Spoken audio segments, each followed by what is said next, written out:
बहुत स्वागत। आप देख रहे हैं कहानी कुर्सी की। मैं हूं सौरभ, आपके साथ हर्षवर्धन त्रिपाठी जी, विजय त्रिवेदी जी, राहुल महाजन जी, समीर चौगांवकर जी हमारे मेहमान हैं। एक आपको अभी खबर आई है, उससे आपको उसके बारे में बता दूं। पहले हम नेशनल हेराल्ड मामले में जो राहुल गांधी सोनिया गांधी पर केस चल रहा था और जिसकी चार्जशीट दाखिल की थी दिल्ली के राउज एवेन्यू कोर्ट में ईडी ने, वहां से फिलहाल आप कह सकते हैं फौरी राहत की सी खबर है राहुल और सोनिया गांधी के लिए, क्योंकि ये चार्जशीट अभी स्वीकार नहीं की है राउज एवेन्यू कोर्ट ने। ईडी अब इसके लिए हाई कोर्ट जाएगी। राउज एवेन्यू कोर्ट ने ईडी की चार्जशीट पर संज्ञान आज नहीं लिया। ये मामला उन्होंने सुरक्षित रख लिया था। राउज एवेन्यू कोर्ट ने एक्चुअली कहा है कि ईडी चाहे तो अभी अपनी जांच को जारी रखे।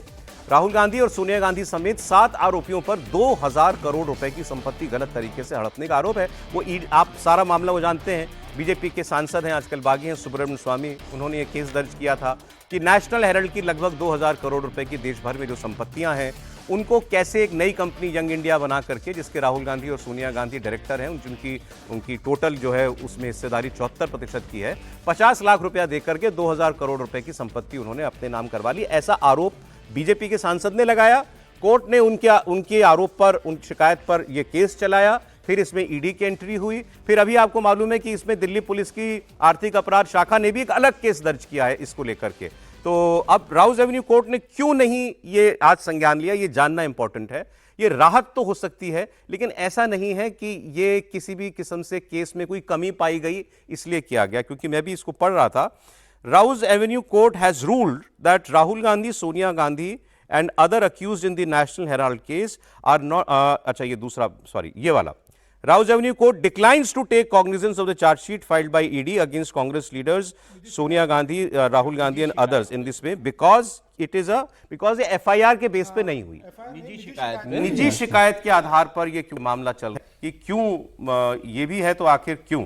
ये court has said ED may continue the further investigation. ED अपनी चाहे तो जांच जारी रखे।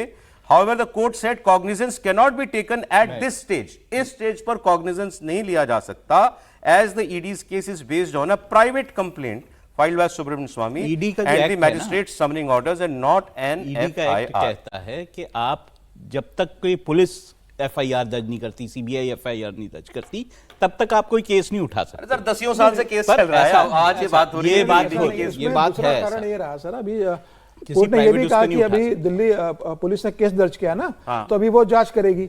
तो अभी आपको हम संज्ञान कैसे ले ले? अभी जब दिल्ली पुलिस ने FIR दर्ज किए तमाम मामलों में, उन्हें जांच करने दीजिए। इतने दिनों से ईडी जो जांच कर रही है, तो मतलब वो नहीं, इतने दिनों से जो जांच हो रही थी वो बिना आधार के हो रही थी। इसका पॉलिटिकल एंगल हो गया ना इसका मतलब। तो निश्चित रूप से ये ईडी के लिए मतलब बहुत शर्मनाक घटना है कि भाई आप इतने बड़े व्यक्तियों के खिलाफ मामला लेकर जा रहे हो और आपके पास कोई आधार नहीं है, आपके पास कोई तथ्य नहीं है।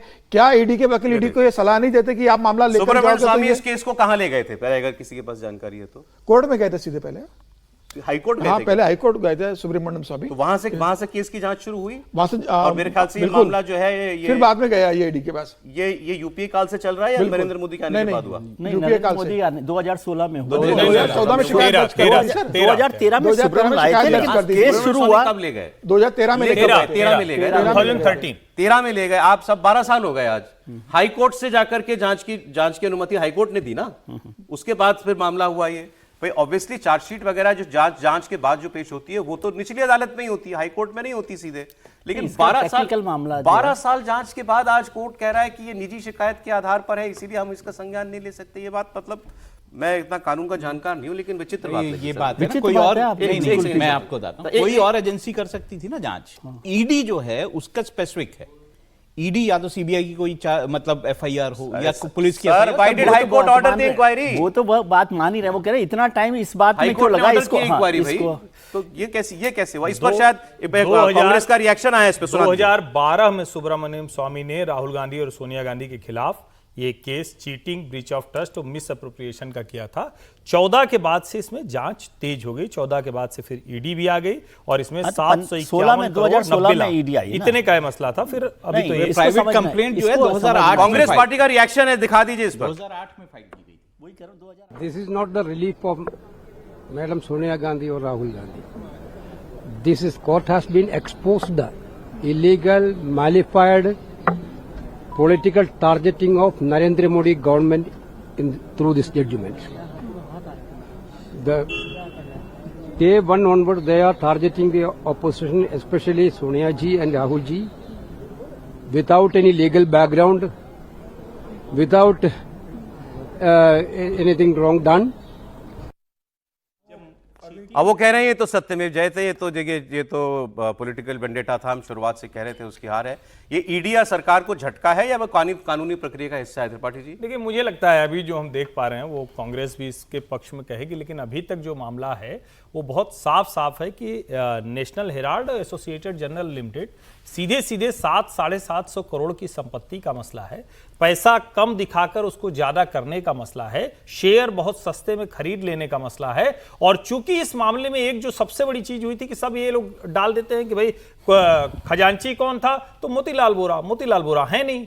तो इस मामले में ज्यादातर अड़चने इसी वजह से आ रही क्योंकि वो के लिए संपत्तियों की जब्ती भी नहीं होगा, क्योंकि इसमें दिल्ली के आर्थिक अपराध शाखा ने, अब हो सकता है ये अब जाकर के ईडी को दे दें और ईडी का जाएंगे तो बताएंगे। फिर ये जो 10-12 साल की इंक्वायरी हुई इसका क्या होगा? ये जो हजारों पन्ने की दाखिल की है उस जांच का क्या होगा? वो धुल गई सारी, खत्म हो गई, अब फिर से नए सिरे से शुरू करना पड़ेगा? इसमें या ऐसा नहीं? मूल सवाल तो यह है कि ईडी ने क्यों जांच की, यह है मूल सवाल इसका। इसमें सत्यमेव जयता का मसला नहीं है कि कांग्रेस अब इसमें कोई क्लीन चिट मिल गई है नहीं मिली, ये तो केस ही नहीं है। मसला यह है कि जो आज का जितना मुझे समझ में आया।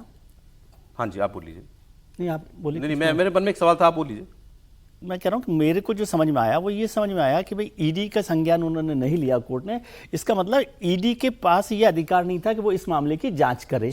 इसको यदि दूसरे तरीके से देखें तो क्या ईडी पॉलिटिकल वेंडेटा के लिए ये काम कर रही थी? मेरे दो सवाल हैं, वो टेक्निकल कानूनी सवाल हैं जी। अगर ईडी जांच नहीं कर सकती थी तो चलिए हाईकोर्ट ने ऑर्डर कहा कि भाई इस पे जांच हो, सुब्रमण्यम स्वामी ले गए थे, तो सीधे ईडी को आना चाहिए, नहीं आना चाहिए था, सीबीआई को आना चाहिए था, दिल्ली पुलिस को आना चाहिए था, जांच करनी चाहिए थी। वो एक तो वो बात। दूसरा, राहुल गांधी और सोनिया गांधी रिलीफ लेने भी तो गए इस केस में।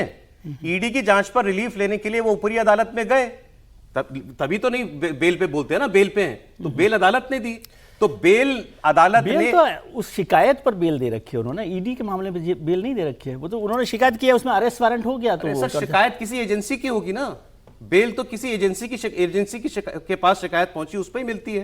तो कोर्ट को मालूम होगा कि ये ईडी जांच कर रही है, उस पर बेल मिली, तो तब कोर्ट ने क्यों नहीं कहा कि आप तो जांच कर ही सकते? आपका सवाल ठीक है, लेकिन मैं ये कह रहा हूं कि मुझे इस तरह, आपकी बात बिल्कुल ठीक है कि इस तरह से कोर्ट ने क्यों नहीं लिया, लेकिन एक तो कोर्ट कभी ईडी के मामले को कहती नहीं कि भाई ईडी जांच करेगी, सीबीआई, ये तो सरकार का फैसला होता है। क्योंकि थोड़ा कानूनी को जांच करना हुआ मामला है, तो वी विल गेट, हम दोबारा और जानकारी बहुत ज्यादा इस तरह की बहस हुई थी एसीजी। दूसरी पॉलिटिकल खबर ये है साहब, जिसकी चर्चा हो रही थी कि ये एक्चुअली 2-1 दिन से चल रहा है, लेकिन हम बात नहीं कर पाए कि प्रशांत किशोर की प्रियंका गांधी से मुलाकात हुई। अब बताया जा रहा है लंबी चौड़ी मुलाकात हुई। प्रशांत किशोर के 99% उम्मीदवारों की जमानत जब्त हो गई बिहार में।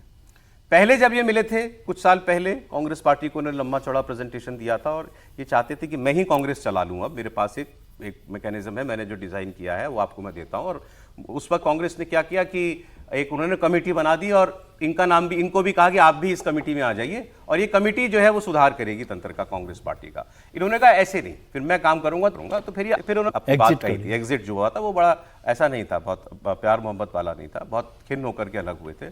अब फिर इस बिहार के चुनाव के बाद ये मुलाकात हुई है। प्रियंका गांधी ने सरसरी सा जवाब, शायद कांग्रेस ये कह दे कि तुम अपनी पार्टी मर्ज कर लो हमारी पार्टी में, तो बिहार में हम कुछ दोनों मिलकर के कुछ ताकत बन जाएंगे। लेकिन मामला केवल बिहार का तो है नहीं, कांग्रेस पार्टी बिहार का तो हो गया, चुनाव 5 साल बाद आएगा, कांग्रेस के तो अभी आगे के चुनाव लड़ने हैं और 2029 सबसे बड़ी चीज है उनके लिए।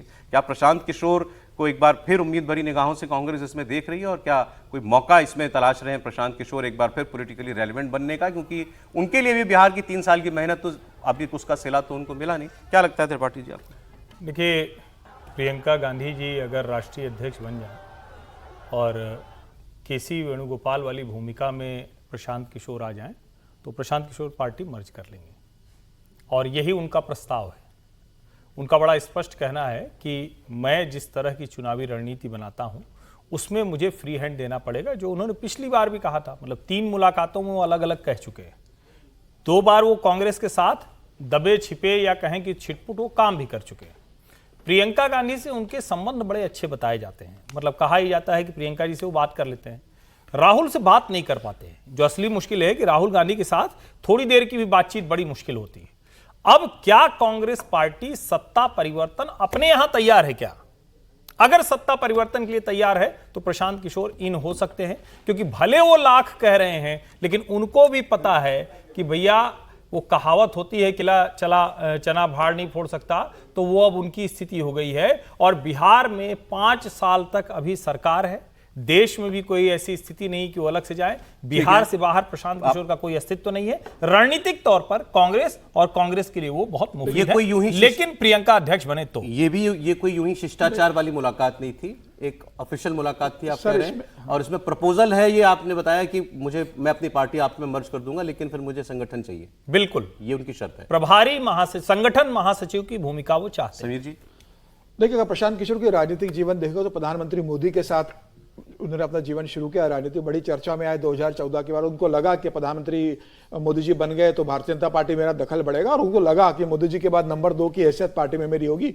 लेकिन वो अमित शाह जी की थी, फिर वो चले गए, फिर वो जेडीयू में चले जाते हैं, नीतीश कुमार के घर में रहते हैं, जेडीयू के राष्ट्रीय उपाध्यक्ष बन जाते हैं। और ये कहा जाता है कि जेडीयू का भविष्य प्रशांत किशोर है, नीतीश कुमार के बाद जेडीयू को प्रशांत किशोर ही चलाएंगे। वहां उनके नेताओं से नहीं जमते, उसके बाद वो जेडीयू से बाहर हो जाते हैं। उसके बाद वो कांग्रेस के साथ मिलते हैं, कांग्रेस को पूरा प्रेजेंटेशन देते हैं कि कांग्रेस का वो रिवाइवल कैसा कर सकते, कैसे कांग्रेस को फिर वो सत्ता में ला सकते हैं जी। कांग्रेस में उनकी बात नहीं बनती। उसके बाद फिर वो जन स्वराज अपना एक आंदोलन तैयार करते हैं, जन स्वराज पार्टी बनाते हैं, चुनाव लड़ते हैं। उम्मीदों के हिसाब से उनको प्रदर्शन रिजल्ट नहीं मिलता है, वो गांधी मैदान पर एक दिन का मौन धरते हैं। उसके बाद ही पत्रकार वार्ता लेते हैं और फिर कहते हैं कि मैं अपनी सारी कमाई का 90% जो है वो जन स्वराज को दूंगा चुनाव के लिए, और अगले 5 साल बाद और हम मेहनत करेंगे और बिहार के चुनाव में आएंगे। और जब अपनी संपत्ति घोषित कर दे कि दिल्ली का घर रखकर मैं सारा जन स्वराज को दे रहा हूं और बिहार की बेहतरी से मेरे लिए बड़ा कोई सपना नहीं है, मैं फिर अगले 5 साल में लौटूंगा। और वो प्रशांत किशोर तो कांग्रेस की हैसियत भी जानते हैं, कांग्रेस की राजनीतिक ताकत भी जानते हैं, वो सारे राजनीतिक दलों को जानते हैं। क्या प्रशांत किशोर इतनी बड़ी मूर्खता करेंगे कि मैं कांग्रेस में चला जाऊंगा और महासचिव बन जाऊंगा और प्रियंका गांधी अध्यक्ष बन जाएगी तो मैं कांग्रेस में चला जाऊंगा? सही, क्या ये तो कांग्रेस के साथ किसी भी कैपेसिटी में कुछ मुझे लगता है नेक्स्ट टू इम्पॉसिबल है। वो कभी कांग्रेस में नहीं जाएंगे, वो कांग्रेस प्रस्ताव दे चुके हैं। जाएं, क्या कांग्रेस के साथ मिलकर काम करना चाहेंगे? नहीं, वो भाई उनका तो प्रोफेशन है, वो हो सकता है कांग्रेस के लिए वो कह चुके हैं कि मैं इसके बाद चुनावी रणनीतिकार का काम कभी नहीं करूंगा। उनकी टीम कर रही है ना, वो बोले मैं उससे कमाऊंगा। वो अभी पश्चिम बंगाल में कर रहे हैं। वो कांग्रेस के लिए अगर करेंगे वो कोई काम कर सकते हैं, वो खुद कांग्रेस में चले जाए, इसकी संभावना मुझे लगभग इम्पॉसिबल लगती है। वो जन स्वराज उन्होंने बहुत सोच समझ के शुरू किया, फिलहाल वो जन स्वराज पर ध्यान देंगे। बिल्कुल, अगर ये मुलाकात है तो बिना किसी रणनीति के मुलाकातें नहीं होती हैं। और जन स्वराज जो है अपनी ताकत देख चुका है, बिहार में एक बार कोशिश की है उन्होंने। वैसे तो ऐसा नहीं है कि 3.4% उनको वोट आए थे AIAM, और अगर मैं लेफ्ट पार्टीज को देखूं कंबाइंड वोट से ज्यादा वोट उनके पास। लड़ाई भी पूरा बिहार मैंने वैसे ही मैंने वो ठीक है, पर फिर भी लोगों ने वोट दिया, 3.4% उनको वोट मिला। अब उनको ये भी पता है मैं अपने बूते पर ये जीत नहीं सकता हूं। और 2017 में उन्होंने प्रियंका गांधी के साथ मिलकर जो पंजाब और कांग्रेस के साथ मिलकर पंजाब में अमरिंदर सिंह को जिताया था। ठीक है, और तब भी उन्होंने कोशिश की थी कि वो कांग्रेस में शामिल हो जाएं। आपको लगता है कि ये कुछ डिजाइन होगा? ठीक है, बढ़ जाइए सर। SIR की है में मामला बड़ा हो गया SIR का। पहले तो अभी 14 दिन की मियाद बढ़ा दी थी, आपको मालूम है, लेकिन SIR का काम वहां चल रहा है बड़ा धीरे। और मुख्यमंत्री योगी आदित्यनाथ नजर इस बात पर है, उन्होंने भरी सभा में ये कहा कि भाई यूपी में 4 करोड़ वोटर नहीं मिल रहे, 4 करोड़ वोटर गायब हैं। यूपी में अब तक 12 करोड़ वोटरों के फॉर्म ही वापस आए हैं। और योगी जी ने कहा कि 25 करोड़ की आबादी वाला उत्तर प्रदेश है, कम से कम 16 करोड़ वोटर तो होंगे, और 12 करोड़ लोगों ने ही SIR का फॉर्म भरा है, 4 करोड़ वोटरों का पता नहीं चल रहा है। यूपी बीजेपी के नए अध्यक्ष पंकज चौधरी का जो स्वागत समारोह हो रहा था, उसमें योगी आदित्यनाथ ने कहा कि भाई मेहनत करो, बूथ बूथ जाओ, और ये 4 करोड़ मिसिंग मतदाता कौन है इनका पता लगाओ। 25 करोड़ की आबादी में मतदाता सूची में नाम होने चाहिए कुल 64%। अब 18 वर्ष से ऊपर का मतदाता सूची में नाम होना चाहिए, तो ये संख्या होनी चाहिए 16 करोड़। और मतदाता सूची में SIR के बाद जो मतदाता सूची में नाम आए हैं वो कितने आए हैं? 12 करोड़। ये 4 करोड़ का जो गैप है, 2025 की जो मतदाता सूची थी, जनवरी 2025 की, उसमें कुल नाम थे 15 करोड़ 44 लाख। कितने थे? 15 करोड़ 44 लाख। 1 जनवरी 2026 को जो भी युवा 18 वर्ष का होगा वह मतदाता बनने का हकदार होगा। ये संख्या बढ़नी चाहिए 15 करोड़ 44 लाख से 16 करोड़ तक, लेकिन ये संख्या बढ़ी नहीं है, घटी है।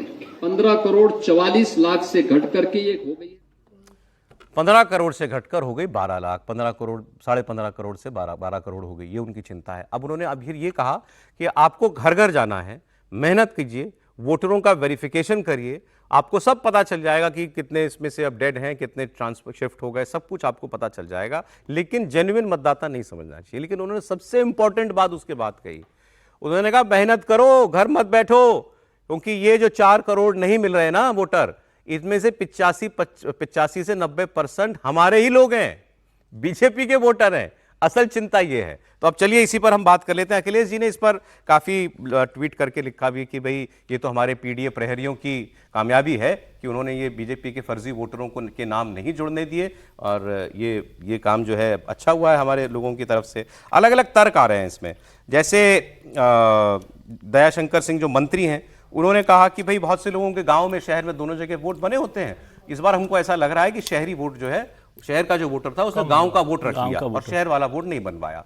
फिर एक बार त्रिपाठी जी ने एक बात कही थी कि भाई यूपी में इंटर स्टेट माइग्रेशन बहुत ज्यादा होता है, उसकी वजह से भी जो है 2 डुप्लीकेट वोट जो है वो बने हैं।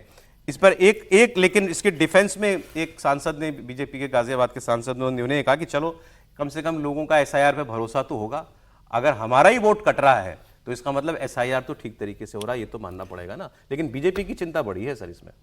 विजय जी, बीजेपी की चिंता है, और मैं तो समझता हूँ सभी राजनीतिक दलों को चिंता करनी चाहिए, और जो योगी जी कह रहे हैं वो सबको करना चाहिए कि वोटर जो कार्यकर्ता है पार्टी का, वो एसआईआर में लगे और अपने अपने वोटर को, अपना वोटर नहीं, हर वोटर को उसका नाम उसमें आ जाए, इस पर काम उनको करना चाहिए। बीजेपी की चिंता है, जैसे योगी जी कह रहे हैं कि 80% वोटर, 85% वोटर बीजेपी का है, तो जाहिर है 4 करोड़ वोटर तो बड़ा वोट है। और एक और मैं स्टोरीज देख रहा था कि जिसमें कहा गया कि ये यूपी में खासतौर से जो हमारे धार्मिक शहर है, अयोध्या, मथुरा, ये वहाँ पर साधु संत बहुत हैं, तो उनका कोई वोट ही नहीं है कहीं पर, और कोई एड्रेस नहीं है। तो उन्होंने कहा कि भाई कुछ जैसे जानकी मंदिर करके एक जगह पर, जानकी माता नाम पेरेंट्स करके, उस तरह से उन साधु संतों के ये तो कह रहे हैं जो इनके नाम पहले थे उनमें से 4 करोड़। हाँ, तो वो तो इसका मतलब, लेकिन आप इसको याद कीजिए 2022 में, 2022 का जब उत्तर प्रदेश का चुनाव हुआ और भारतीय जनता पार्टी का बहुत परफॉर्मेंस बेहतर नहीं रहा 17 के मुकाबले में, कमजोर रहा, मतलब सरकार तो बन गई, तब भी ये शिकायत की गई थी पार्टी के नेताओं की तरफ से कि भी ये जो इलेक्शन कमीशन के ऑफिसर्स हैं वहां पर, वो हमारे वोट काट दिए उन्होंने और उनका वोट नहीं आया। तो ये चिंता तो बड़ी चिंता होनी चाहिए सरकार को। अक्सर ये कहा जाता है, जो राहुल जी भी कहते हैं कि एसआईआर में तो सरकार के लोग काट देते हैं नाम। क्यों ये खबर इतनी बड़ी है, या योगी जी की चिंता? और 4 करोड़ वोटर तो बड़े हैं। आज बंगाल की ड्राफ्ट लिस्ट आ जाएगी, एसआईआर वहां पूरा हो गया है तो उसकी ड्राफ्ट लिस्ट आ जाएगी, तो उसमें 58 लाख से ज्यादा नाम कटेंगे। कहां 4 करोड़, कहां 58 लाख? चलिए आबादी दुगनी भी हो अगर यूपी की हम मान लेते हैं, तब भी 4 करोड़ की बात हो रही है, वहां पर 58 लाख, पहले 1 करोड़, 1.25 करोड़, वहां तो 58 लाख लोग कटे हैं। लेकिन चुनाव आयोग का ये कहना है कि इसके अलावा 1 करोड़ 36 लाख से ज्यादा फॉर्म जो हमें भर के आए हैं, टोटल फॉर्म में से 1 करोड़ 36 लाख के करीब फॉर्म जो हैं, हम सबको डाउटफुल तो नहीं कहते, लेकिन इन सब की हम सघन जांच कर रहे हैं, क्योंकि हमें इनके कागजों में कुछ गड़बड़ मिल रही है। तो हो सकता है कि उनसे फॉर्म भरने में कोई गलती हो गई हो, गलत दस्तावेज लगा दिया हो, इसलिए हम सबको फर्जी नहीं कहेंगे, लेकिन इनमें से बहुत लोग कटेंगे। तो ये बंगाल का आंकड़ा डेफिनेटली 1 करोड़ के आसपास नाम कटेगा, 50% तो और बढ़ी, फिर भी वहां पर उसका 4 गुना है, 4 करोड़ वोटर त्रिपाठी जी यूपी में। देखिए, नाम तो कटेगा ही कटेगा, ये लोगों के अभ्यास में है कि एक जगह नाम हुआ, दूसरी जगह हुआ, तीसरी जगह, वो कटवाते नहीं हैं।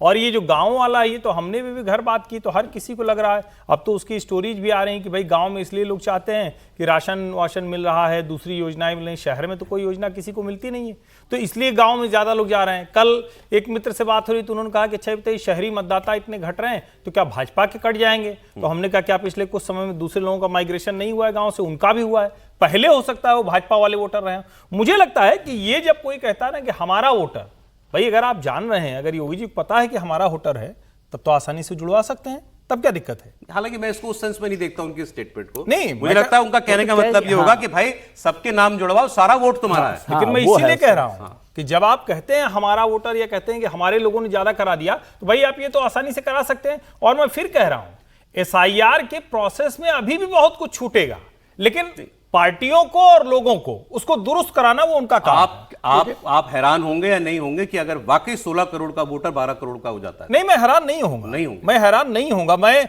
जानता हूं कम से कम 3-3 जगह लोगों के वोट हैं। अच्छा, हाँ।